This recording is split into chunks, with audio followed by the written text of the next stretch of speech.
Well, hi everybody. Today we're talking to Georgie Somerset, who's coming to us from her family's cattle property in Queensland's South Burnett, a multi-generational family farming business in which she is very actively engaged. For many years, she's juggled the demands of beef production alongside her director roles across the government, NFP, and industry sector. Hello and welcome, Georgie. Hello, Claire. Lovely to be with you. Georgie, you've lived regionally all your life. How have you managed to serve on boards for the past 20 years, given that you live 2 hours west of Toowoomba? It's a great question, Claire, and people often say to me, but how do you live on a farm and be on boards? I actually think it's an ideal juggle in that you really know 12 months out what your schedule is going to be. You can put in your big rocks for the year, and then you just have to travel a lot. And so I do travel significantly. And the workload I have now, I couldn't have done when I say had children at home or at boarding school. But at this stage of my life, I've got that opportunity to do it. And so you drive. And really, when COVID came along, everybody else learnt what I'd been doing since the late 80s, which was working virtually.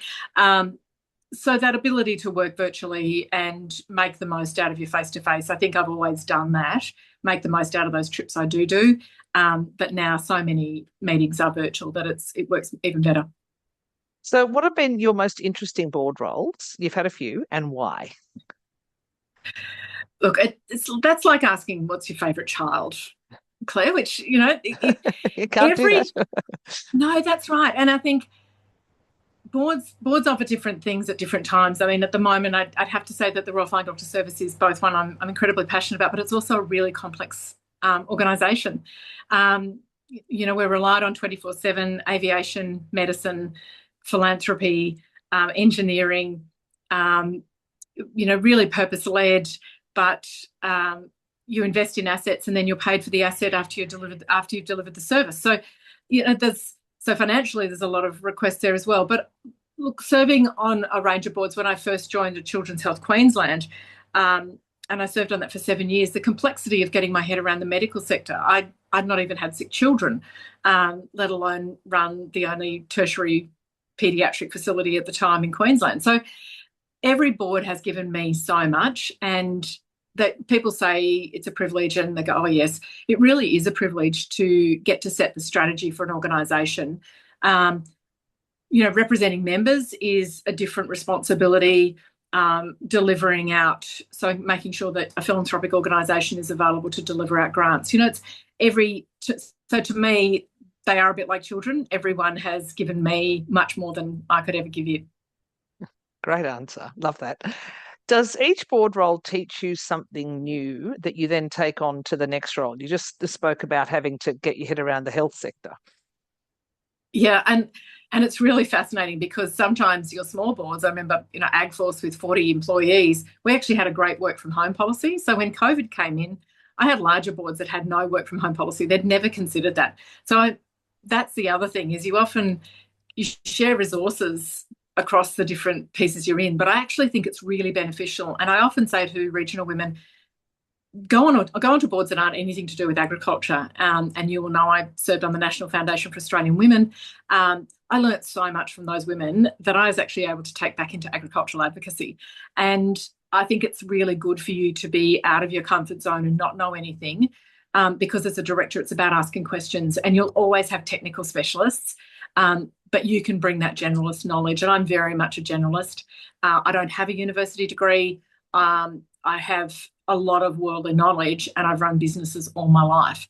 And so what I've learnt to do is to ask questions that allow me to get across really complex subjects, but take into that a principles and a values-based approach.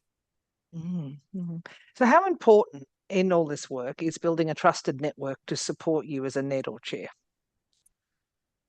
To me, it's really important. I talk about scaffolding, and it doesn't matter if you're painting the gutter on your house or if you're building a 60-story building, you need scaffolding to keep things safe. And I think that being a director is a bit the same. You need to have your own scaffolding as you go through different roles. The challenge is it won't always be the same person. and there'll be different challenges. And I think it's really important to gather around you trusted people. Confidentiality is so critical that often the only people you can talk to are your other directors because you're in the trenches together, literally. But you can anonymise things, and you can have that opportunity to work through challenges or hypotheticals with trusted people. And I've also found that it's really useful if you're the longer term director on the board to offer that support to newer directors who are coming on as well. I'll often ring someone who's been elected to a visible leadership position and say that if you're needing a cone of silence, I'm here to talk about leadership, because leading in the board is a different challenge to leading externally as well, or leading as a manager. And so I think it's critical that we have people that we can trust, and we know that there'll be a vault and never take that any further. And I'm conscious that it will change over time. So you agreed to take on the role of a chair of our Virtual NED Circle syndicate, the very first virtual one that we're holding. So what do you hope to achieve for the women who enrol in this? I mean, obviously, I'm hoping that it provides them with access, that they can't, like me, they're somewhere where it's difficult to get to something in an urban area on a regular basis. Or maybe they're juggling a board roles, and so they're just busy as well.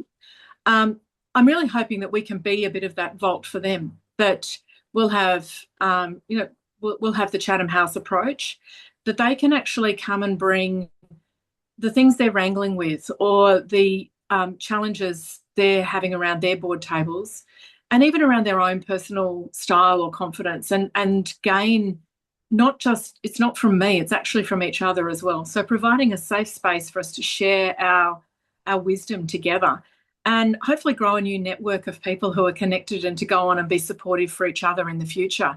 I believe that we can do so much by being connected across different industries and sectors.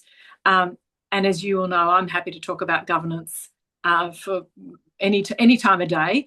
I believe that governance is so foundational to organisations, and it's what we rely on for great organisations and great growth. And so I'm hoping that people from purpose-led as well as businesses come to the circle and bring with it an approach where they want to actually learn and gain more from each other as well. Well, we're really excited here at Women on Boards about our first virtual NED Circle. I couldn't think of anyone better to chair it than Georgie Somerset. It is enrolling now, and the kickoff is in April. So for those of you, you can be city-based, country-based, regional, remote, you need an internet connection. So this is going to work really, really well. We're really excited to have you do that. So thanks very much, Georgie. Thanks, Claire. I'm really looking forward to getting to know the women who enrol in it. So take a look and put in your expression of interest.